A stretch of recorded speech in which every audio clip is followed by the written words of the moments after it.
안녕하세요. 무상모르시입니다. 오늘은 가치평가에 대한 원리에 대해서 이야기를 해보겠습니다. 미리 좀 죄송한 말씀을 드리자면 최근에는 제가 이 가치평가 원리에 대해서 고민하고 있지 않기 때문에 예전만큼 이렇게 좀 막 합리적으로 논리적으로 이렇게 설명하지 못할 수도 있습니다. 그렇지만 그렇지만 제 얘기를 들어보시면은 가치평가가 이런 식으로 이루어지는구나 하는 거를 아실 수가 있습니다. 그리고 가치평가 원리도 쉽고 가치평가하는 방법도 무지하게 쉽습니다. 전혀 걱정하실 필요가 없고, 제가 오프라인 강의에서도 계속 반복해서 했던 얘기가 있는데, 더 이상 가치평가에 대한 고민을 하지 마라. 이거 하나로 끝내면 된다. 이렇게 이야기를 했거든요. 그래서 이 강의를 들으시면 가치평가에 대해서는 더 이상 고민하실 필요가 없고 기업에 대해서 공부하시면 됩니다. 그러면 내재가치라는 이 개념을 누가 만들었는지 너무나 잘 만들어서 현재까지 이 정의에 대해서 반론을 제기하는 사람이 없습니다. 그레엄 생존난 시에 존 버 윌리엄스라는 천재가 있었습니다. 이 사람이 주식의 가치를 투자가치 이론이라는 책을 집필했는데, 거기에서 어떤 모든 자산, 그러니까는 현금을 만들어내는 모든 자산에 대한 가치, 내재 가치를 구하는 방법에 대해서 정의를 했습니다. 그게 뭐냐면 어떤 주식이나 채권, 사업의 가치는 해당 자산의 남은 기간 동안 창출할 것으로 기대되는 현금의 유입과 유출에 의해서 결정된다. 이게 무슨 얘기냐면 우리가 사업을 하면 비용이 나가잖아요. 뭐 인건비도 나가야 되고 임대료도 나가야 되고 세금도 나가야 되고 원재료도 나가야 됩니다. 그쵸? 그러면 예를 들어서 매출이 천만큼 일어났다 그러면 각종 비용이 발생하지 않습니까? 원재료라든지 뭐든지 간에. 그게 총 합쳐서 900이었다 그러면 100이 남는 거죠. 그쵸? 그러면 요게 얼마냐에 따라서 내재 가치가 결정된다. 이렇게 정의를 내렸습니다. 근데 여기서 요런 말을 했어요. 왜냐하면 복리 개념이기 때문에 그렇고, 그리고 물가 상승률이라는 개념 때문에 요런 말을 또 썼어요. 적절한 이자율로 할인된. 이거는 무슨 말이냐면, 이 다음 장에서 얘기를 하겠습니다. 할인된 거는 뭐냐면, 할인된 거를 먼저 이야기할게요. 뭐냐면, 이것도 뭐 대부분의 사람들이 알고 있는 개념이에요. 할인의 개념이 뭐냐면, 현재의 1,000원하고 10년 뒤에 1,000원, 그쵸? 10년 후에 1,000원, 이 가치가 같을까요? 가치가 같다고 생각하는 사람은 없죠. 할인의 개념을 정확하게 이해하지 않고 있더라 하더라도 우리가 일상생활을 하면서 현재 지금 내 주머니에 있는 1,000원하고 10년 뒤에 생길 수 있는 1,000원하고는 가치가 다르다는 것을 알 겁니다. 왜냐하면 짜장면 값, 그쵸? 과자 값, 이런 거 매년 오르잖아요. 라면 값, 그쵸? 현재는 라면이 뭐 한 20, 30년 전에는 100원밖에 안 했죠. 50원, 100원. 근데 지금 얼마죠? 죄다 1,000원 넘잖아요. 그쵸? 이게 할인의 개념이에요. 그러니까 뭐냐면 미래의 10년 뒤에 1,000원을 현재 가치로 할인한다. 할인을 하면 현재 가치가 구해지는 겁니다. 그래서 미래의 1,000원은 현재의 500원과 같다. 이런 얘기를 할 수가 있어요. 이제 할인이 얼마인지는 모르지만, 그래서 지금 500원하고 미래의 1,000원이 같다. 이런 결론을 도출해낼 수 있는 겁니다. 그게 할인한다고 표현하고, 이 500원을 10년 뒤에 1,000원의 현재 가치는 500원이다. 이 뜻입니다. 그래서 미래 가치는 당연히 이 500원이 미래로 가면 1000원이 되겠죠. 그게 미래 가치인 거고. 그래서 예를 들어서 1000원을 이자율 10%에 은행에 예금하면 1년 뒤에 1100원이 되겠죠. 그리고 다시 1100원을 10%의 이자율로 다시 1년 예금하면 2년 뒤에는 다시 1년 뒤죠. 다시 1년 뒤에는 1210원이 됩니다. 요게 1000원에 1000원 원본 1000원하고 이자율 10%일 때 1년 뒤에 미래 가치는 1100원이고 2년 뒤에 미래 가치는 1210원이 됩니다. 그러면 당연히 지금 이자율이 10%니까 앞으로 제 강의에서는 이자율, 할인율, 뭐 자기자본 할인율, 그리고 또 무슨 할인율 있죠? 뭐 각종 무슨 율 있죠? 이거는 다 똑같은 개념이에요. 똑같은 개념인데 그 교수마다 그 약간 요소를 달리해서 다른 이름을 붙일 뿐이지 개념은 다 똑같습니다. 그러면 이 1200원에 2년 뒤 1210원의 현재 가치는 당연히 1000원이겠죠. 그건 뭐냐면 여기서 1.1을 두 번 곱해줬죠. 2년이니까. 그러면 1210원을 1.1 두 번 나눠주면 1000원이 나옵니다. 이게 이렇게 1210원을 1.1 두 번으로 2년을 할인한 거죠. 그 1000원인 거고 1100원을 1.1로 할인하면 10%로 할인한 거니까 그거를 1년만 할인하면 현재 가치 1000원이 됩니다. 이게 할인의 개념이고 현재 가치의 개념이고 미래 가치의 개념입니다. 그래서 그 내재 가치의 원리를 다시 한번 이야기하자면 우리가 기업이라고 보자고요. 기업. 그쵸? 네, 기업이라고 보면 기업은 매년 경영 활동을 통해서 순이익을 만들어냅니다. 그쵸? 순이익을 간단하게. 물론 여기서는 현금 흐름을 얘기했지만 순이익을 얘기해도 상관이 없어요. 순이익을 만들어내기 때문에 우리가 한 기업에 대해서 순이익을 앞으로 얼만큼 낼지는 모르지만 하여튼 순이익을 만들어낼 거 아니에요. 그쵸? 얼마일지는 모르지만 그거를 할인을 해버리면 할인율로 할인을 해버리면 이 기업의 내재 가치가 구해진다고 보시면 됩니다. 이렇게.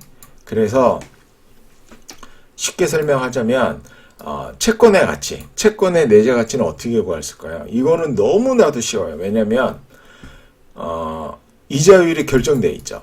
이자율이 고정되어 있기 때문에 매년 받는 이자도 고정되어 있습니다. 그리고 만기도 고정되어 있죠. 발행할 때 만기가 얼마인지 딱 고정되어 있으니까. 그러니까 앞으로 내가 받을 수 있는 이자가 총 얼마인지를 알아낼 수가 있습니다. 그쵸? 채권의 가치. 그래서 이자의 합을 할인율로 나누면 그쵸?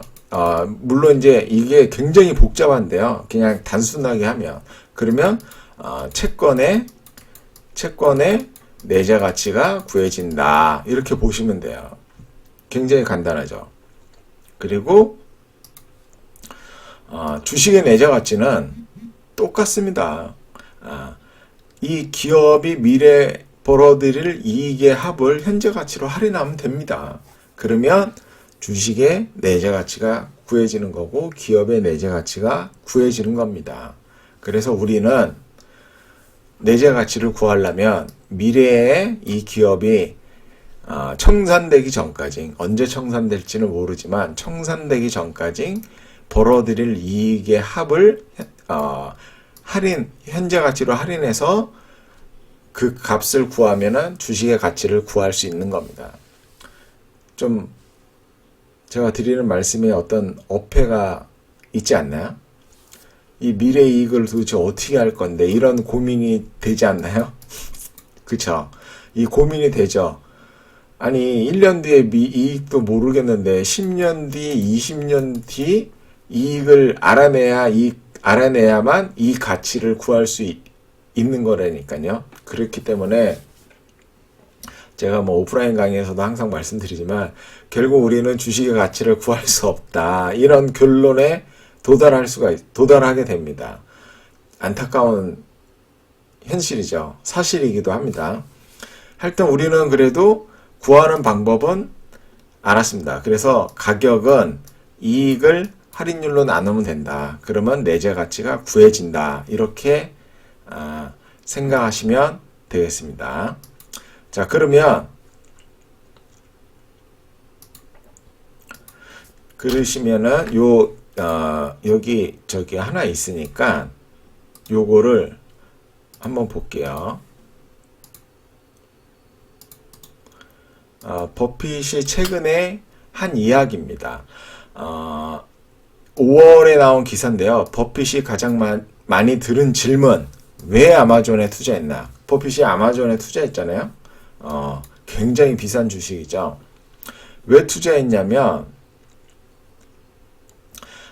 이제 뭐 성장주에 투자했다, 그런 얘기가 많이 나왔죠. 왜냐면 애플이 싸지가 않으니까. 근데 버핏 회장은 아마존 주식을 매입한 결정은 여전히 가치 투자 원칙에 따른 것이라면서 가치 투자란 기업 미래 현금 흐름을 측정하고 가치를 매기는 데 있는 것이지 발밑에 있는 가격만 보고 이것이 저렴한 가격이라고 판단하는 것은 아니다. 이게 무슨 얘기냐면요. 여기 발밑에 있는 가격만 보고 이것이 저렴한 가격이라고 판단하는 것이 아니다. 이게 무슨 말이냐면 지금 PBR이나 퍼가 무지하게 높다는 소리예요. 그래서 싸지 않다고 생각하는 사람이 많다 이거예요. 근데 기업의 가치란 그걸로 결정되는 게 아니라는 거죠. 기업이 미래의 현금 흐름을 얼마나 벌어들이느냐에 따라서 가치가 정해진다는 뜻입니다. 그래서 현재 퍼나 PBR을 보면 애플이 고평가처럼 보일지라도 버핏께서 애플의 미래 현금 흐름을 측정해보니 여전히 싸다라는 거예요. 그쵸? 근데 이 투자법을 우리가 따라할 수가 없습니다. 버핏은 뭐라 그럴까요? 버핏은 제가 봤을 때 거의 천재인데 애플을 이렇게 공부하면은 애플이 앞으로 얼마 벌지 이렇게 눈에 보이는 것 같아요. 그러니까 투자하겠죠. 그리고 이렇게 크래프트에 실패해서 크래프트에 투자했는데 이렇게 실패할 때도 있습니다. 하지만 성공하는 때가 훨씬 더 많죠. 그리고 성공하면 훨씬 더 많은 수익을 내기 때문에 괜찮습니다. 이렇게 실수 하나 두 개 하는 거는 상관없어요. 여기서 크게 더 성공하면 되니까. 애플에서 계속 주가 오르고 있잖아요. 그래서 버핏도 이 정의에 대해서 반론을 제기하지 않고 그대로 따라합니다. 이게 가치평가의 핵심 정의입니다. 내재 가치를 구하기 위해서는 그 기업이 앞으로 얼마나 벌지를 예측해야 됩니다. 그리고 적정한 할인율로 할인을 하시면 됩니다. 근데 이게 말이 쉽지 불가능합니다. 우리가 하기에는. 그래서 투자가 굉장히 어려워지는 겁니다. 그래서 주가가 그렇게 변동이 큽니다. 왜냐하면 사람마다 생각하는 할인율도 다르고 기업이 벌어들일 것으로 예측하는 이익도 다 다릅니다. 그렇기 때문에 가치가 사람마다 다를 수밖에 없고 그래서 주가는 변동하는 겁니다. 왜? 고평가라고 생각하는 사람은 팔거나 공매도 할 것이고 저평가라고 생각하는 사람은 그 주식을 받아내겠죠? 예. 그렇기 때문에 투자가 어려운 것이다. 예. 내재 가치를 구하는 것이 어려운 것이다. 하지만 제가 나중 가면은 적정한 가치를 추론해서 투자하는 방법에 대해서 이야기하니까 걱정하실 필요는 없고 이 할인의 개념은 말씀드렸고 그래서 아까도 했지만 가치평가 원리인데 계속 그래서 이론적으로 기업 가치 P는 미래이익의 현재 가치입니다. 그렇죠? 이거를 나는 모르겠다. 네가 왜 이렇게 얘기하는지 나는 모르겠다. 그러면 그냥 받아들이세요. 1 플러스 1이 얼마예요? 2죠. 예. 이거 어렸을 때 우리 그냥 받아들여서 우리가 이렇게 아는 거지 왜요 하고 안 거 아니거든요. 똑같은 얘기예요. 그냥 나는 네가 하는 얘기를 받아들이기 어렵다 생각하시면 그냥 맹목적으로 받아들이시면 됩니다. 왜? 버핏도 이렇게 생각한다니까요. 버핏도. 그래서 만약에 현재 이익을 영구적으로 얻는다고 가정하면 가격은 미래이익의 현재 가치인데 이거는 이익을 요구수익률로 나눈 값이 된다. K는 자기자본 할인율, 요구수익률 이런 거 다 같은 말이에요. 그렇게 되고 그래서 간단하게 표시하면 적정 가격은 이익을 요구수익률로 나누면 돼요. 근데 양변을 2로 나누면 P는 요구수익률의 역수다. 그러니까 퍼는 요구수익률의 역수인 거예요. 그래서 예를 들어서 요구수익률이 10인 사람은 적정 퍼를 10배를 준다는 뜻과 같아요. 그리고 할인율, 요구수익률, 자기자본 할인율 이런 거를 8% 주는 사람은 조금 더 공격적인 거죠. 그러면 이 사람은 12.5배를 적정 퍼로 준다는 뜻입니다. 그렇지만 여기까지만 더 하고 그리고 만약에 이익 증가율이 G라 그러면 이렇게 표현됩니다. 원래는 여기에 분자를 이렇게 식을 해줘야 되는데 그러면 수학적으로 굉장히 복잡해지나 봐요. 근데 이렇게 하면은 단순하게 표현할 수 있습니다. 그래서 예를 들어서 현재 이익이 100인데 앞으로 얘가 2%로 성장할 것 같아요. 근데 나의 요구 수익률은 10%예요. 그러면은 요렇게 하라는 뜻이에요. 그러면 결국은 100 나누기 8%라 하라. 그러면 적정 가치가 구해진다. 그런 뜻입니다. 근데 명심하실 게 하나 있습니다. 우리는 단리하고 복리하고 그 차이점을 아시죠? 제가 저번에 간단하게 얘기했으니까. 그쵸? 단리하고 복리. 이 식은 요식 있죠? 요식과 요식은 기본적으로 그 할인율이 이렇게 퍼센티지로 되어 있기 때문에 기본적으로 성장한다고 봐야 돼요. 기본적으로. 그래서 만약에 무성장 기업이라 그러면 약간 달라지긴 단리죠. 무성장 기업이면 단리인데 우리는 이렇게 구할 때 기본적으로 성장한다고 보시면 돼요. 그래서 만약에 할인율이 10%인데 그러면 제가 퍼를 10배 준다고 했잖아요. 어느 기업의 적정퍼. 그래서 만약에 어느 기업이 100억이라 하면 적정퍼를 10배로 줬기 때문에 1000억이라는 내재 가치를 구할 수 있죠. 근데 영원히 100억을 벌면 안 돼요. 10% 성장해야 돼요. 내년에는 110억이 벌어야 돼. 물론 바로 내년에 벌어야 되는 것은 아니죠. 그렇게 벌면 돼요. 누적적으로만. 그럴 때 이 논리가 성립한다고 보시면 됩니다. 아시겠죠? 그래서 간단하게 정리하자 그러면 기업의 가치는 앞으로 그 기업이 벌어들일 이익을 현재 가치로 할인하면 내재 가치가 구해지는데 그걸 식으로 간단히 표현하자면 프라이스, 내재 가치는 기업이 앞으로 벌어들일 이익을 얼마를 벌어들일지는 모르지만 그거를 요구 수익률로 나누면 기업의 가치가 구해진다.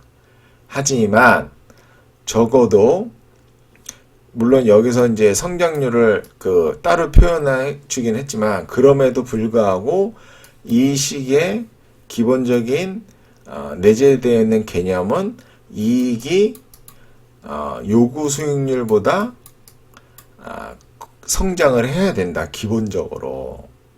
아시겠죠? 네. 그렇게 보시면 되겠습니다. 그래서 오늘은 가치평가에 대한 기본적인 개념에 대해서 이야기를 해드렸습니다. 이야기를 해드렸고, 다음에는 이제 자녀익 모델 이야기를 하겠네요. 자녀익 모델. 이제 가치평가 벌써 이제 다 끝났습니다. 거진 가치평가 다 끝났고 자녀익 모델도 간단하니까 뭐 걱정하실 필요가 전혀 없고, 그리고 제가 요거는 뭐 그냥 요거를 내일 얘기할까? 뭐 상관없습니다. 그냥 할인율은 10%로 잡으시면 됩니다. 왜 그렇게 생각하냐 그러면 그냥 그렇습니다. 그래야 할인율은 본인이 결정하면 돼요. 나는 5%를 하겠다 그러면 5%를 하시면 돼요. 근데 대개 10%로 하면 어떤 적정선입니다. 적정선. 주식 투자에 있어서 적정선 우리나라. 미국 가서 10%로 할인하면은 다 고평가돼 버립니다. 미국은 할인율이 훨씬 높습니다. 우리나라보다 선진국이기 때문에. 그래서 우리나라에서는 10% 정도로 하면 된다. 그리고 가치평가의 개념은 이렇게 되니까 이것만 알고 적정 기업의 가치는 이렇게 표현이 된다. 그리고 기본적으로 할인율만큼 앞으로 성장을 해야 된다. 딱 거기까지만 유념하시면 되겠습니다.